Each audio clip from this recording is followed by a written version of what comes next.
आगे बढ़ते हैं, प्रयागराज की बात करते हैं, जहां महाकुंभ की तैयारियां अब अंतिम चरण में हैं। 13 जनवरी से महाकुंभ का भव्य और दिव्य आगाज होने वाला है, जिसमें संभावना है कि 40 करोड़ श्रद्धालु महाकुंभ में आस्था की डुबकी लगा सकते हैं। 26 फरवरी तक ये महाकुंभ चलेगा और यहाँ प्रयागराज में साधु संतों का जमावड़ा है। सुरक्षा के पुख्ता इंतजाम है। लाखों श्रद्धालु हर दिन आस्था की डुबकी यहां लगाएंगे।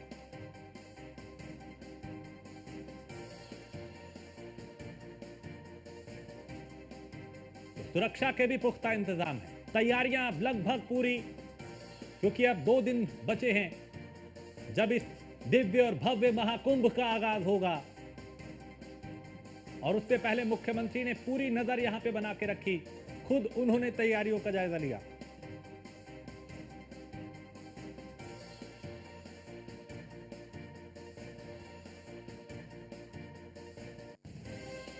तो 40 करोड़ श्रद्धालु महाकुंभ में आस्था की डुबकी लगाएंगे।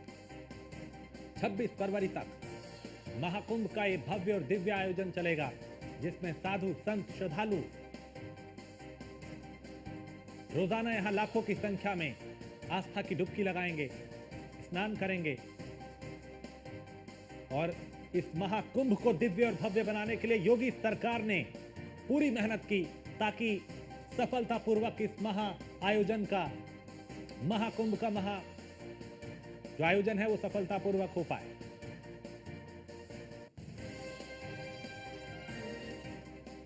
और अर्चना कौशल प्रयागराज से हमारी संवाददाता इस पे ज्यादा जानकारी के साथ। अर्चना, चूंकि अब वक्त बेहद कम बचा है, महाकुंभ की तैयारियां अंतिम चरण में हैं, आप आंखों देखा हाल बताएं, किस तरह का बदलाव और कितनी तैयार प्रयागराज नगरी महाकुंभ के आयोजन के लिए?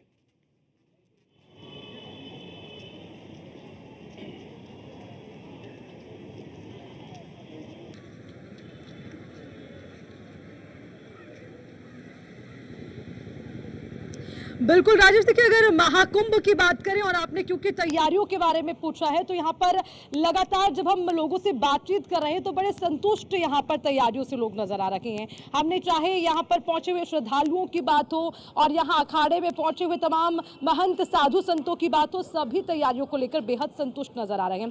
हालांकि और इसी के साथ अगर आज के दिन की बात करें तो आज एक पेशवाई होनी है निर्मल अखाड़ा की ओर से, और उस पर भी हमारी लगातार नजर है। और सबसे खास बात इस अखाड़े की, देखिए 13वें अखाड़े के रूप में से मान्यता मिली, और उसी के साथ इस अखाड़े की एक खासियत ये भी है राजेश कि इस पे पूरी तरह से नशा जो है वो वर्जित है। जैसे कि हम अक्सर देखते हैं कई साधु संतु होते हैं जो नशा करते हुए देखे जाते हैं, लेकिन इस अखाड़े में तमाम नियम कानून ख्याल में हमें रखना होता है और जो नहीं रखता है उन पर कार्रवाई भी की जाती है। इसका जिक्र मैं आज क्यों कर रही हूँ राजेश, क्योंकि आज पेशवाई इसी अखाड़े की होनी है और तमाम दूसरे अखाड़े के भी साधु संत इसमें हिस्सा लेने के लिए पहुंच रहे हैं, और अब से थोड़ी देर में उससे जुड़ी तमाम तस्वीरें भी आपको दिखाएंगे। और उसी के साथ एक और खास बात राजेश, आपने गौर फरमाया होगा कि देखिए हर अखाड़े की अपनी एक खासियत होती है, और इस अखाड़े को लेकर मैंने कहा जैसे कि इसमें नशा करना पाप है, तमाम बुराइयां, तमाम चाहे वो नशे की बात हो या फिर तमाम दूसरी बुरी चीजें, उसको छोड़कर आप इसमें जरूर शामिल हो सकते हैं, चाहे वो किसी भी जाति धर्म से क्यों ना हो। सबके लिए इसमें आप जा सकते हैं, संन्यास ले सकते हैं, बुराइयों को छोड़कर अच्छाइयों की ओर आगे बढ़ सकते हैं। और आपको याद होगा राजेश, भाजपा के सांसद रखे हैं साक्षी महाराज जी, जब उन पर भी देखिए कि केस से उनका नाम जुड़ जाता है तो वो महामंडलेश्वर थे, उन्हें भी निष्कासित कर दिया गया। और ऐसे 50 केसेस हैं, चाहे वो कितने भी बड़े पद पर विराजमान क्यों ना हो, लेकिन जो नियम कानून तोड़ेगा उसके खिलाफ कार्रवाई होगी। और आज देखिए लगातार हमारे एसोसिएट एडिटर ब्रिजेश श्रीवास्तव जी भी हमारे साथ ग्राउंड पर बने हुए, उनसे भी जानते हैं।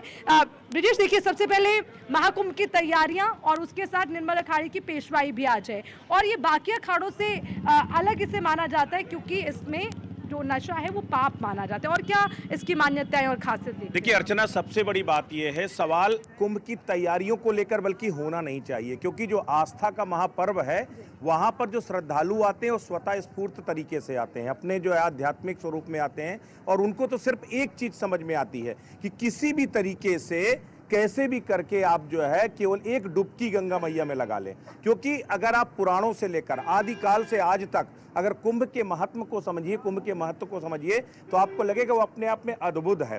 स्कंद पुराण में कहा गया है कि आप 1000 बार आप जो है अश्वमेघ यज्ञ कर लीजिए, अब वाजपेयी यज्ञ कर लीजिए, या 1,00,000 बार आप पूरी प्रदक्षिणा कर लीजिए पूरी पृथ्वी की, लेकिन केवल एक बार आप कुंभ में स्नान कर लीजिए, आपको वो फल मिलेगा। तो ये अपने आप में कुंभ की महिमा है, और आज से नहीं, अनादिकाल से इस महाकुंभ में इसका आयोजन होता रहा है। और जो अमृत स्नान, जिस अमृत स्नान की चर्चा हर तरफ होती है, क्योंकि पहला अमृत स्नान आने जा रहा, ठीक 2 दिन बाद जो है 14 जनवरी को पहला एक तरह से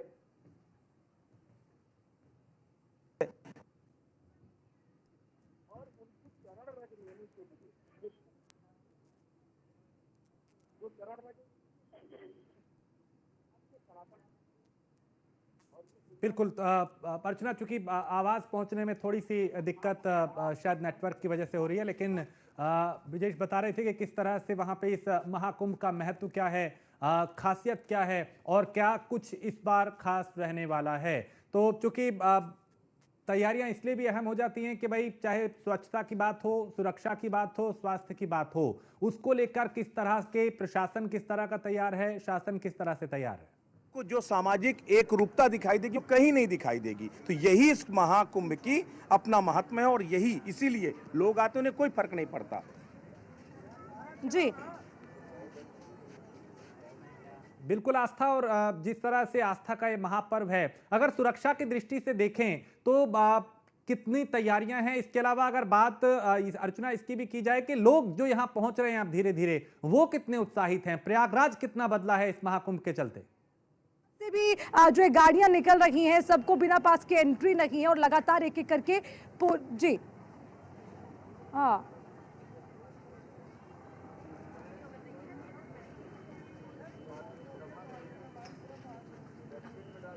जी देखिए, क्योंकि राजेश लोगों की बात आप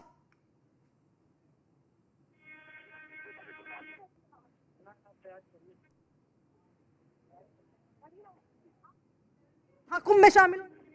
हाँ जी, कैसा लग रहा है? अच्छा लग रहा है। अच्छा लग रहा है। तैयारियां कैसी नजर आ रही हैं? बढ़िया नजर आ रही है। बढ़िया। आप हर साल आते हैं, इसी बार आए हैं? इसी बार आए हैं। आप बताइए कैसा लग रहा है? बढ़िया लग रहा है। बढ़िया लग रहा जी। है। तैयारियों को लेकर कुछ बोलिए, क्योंकि बड़ी चुनौती रहती है।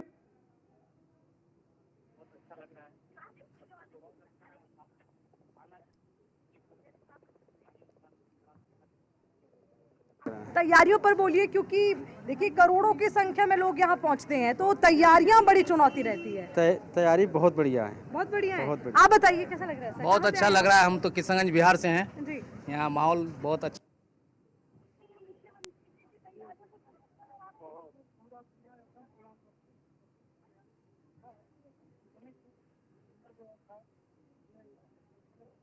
चलिए, थोड़ी सी चूंकि नेटवर्क इशू है, आप बात कर रही हैं अर्चना, लेकिन थोड़ी दिक्कत आ रही है। दोबारा जुड़ेंगे और समझेंगे कुछ देर बाद कि आखिर आंखों देखा हाल कैसा है, श्रद्धालु कितने उत्साहित हैं और लोग कितने उत्साहित हैं।